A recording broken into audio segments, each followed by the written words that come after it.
4 Français viennent d'être condamnés en Suisse pour avoir usurpé l'identité du comédien Jonathan Cohen.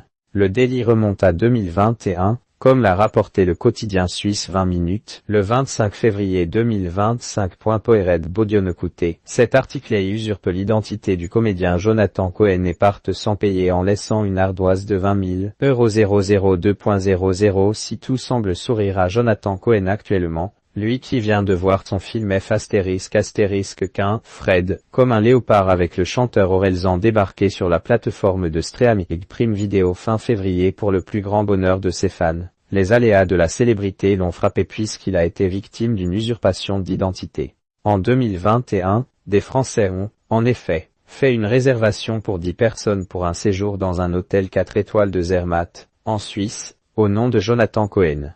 Après une semaine sur place, les vacanciers ont quitté les lieux et ont laissé une note non payée de près de 20 000 €. S'ils avaient bien réservé avec des cartes bancaires, toutes les transactions ont été annulées à la suite de leur semaine de vacances, a rapporté le quotidien suisse 20 minutes le 25 février 2025. Retrouvés, les Français ont expliqué aux autorités que ce séjour aurait été organisé via l'application Snapchat, par un inconnu. Une explication qui n'a pas convaincu la justice. Aucune trace de cette transaction n'a pu être retrouvée puisque les vacanciers ont révélé avoir versé la somme en espèces. 4 ans après les faits, l'affaire a été jugée le 13 février dernier par le tribunal de Viège et la défense des accusés n'a pas semblé assez convaincante puisqu'au moins 4 des 10 vacanciers ont été condamnés pour filouterie d'auberge, à savoir le fait de quitter un établissement sans payer. Leur peine s'élève à 30 jours amende à 30 francs suisses, assorti d'une amende de 300 francs suisses. Jonathan Cohen victime d'une tentative de cambriolage et si professionnellement et personnellement,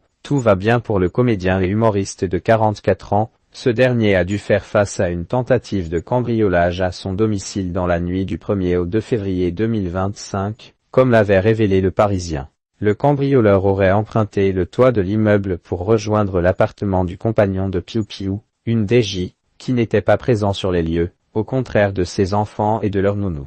Heureusement, plus de peur que de mal puisque l'intrus a quitté les lieux dès qu'il s'est aperçu qu'il n'était pas seul. Une enquête a été ouverte à la suite de cette effraction.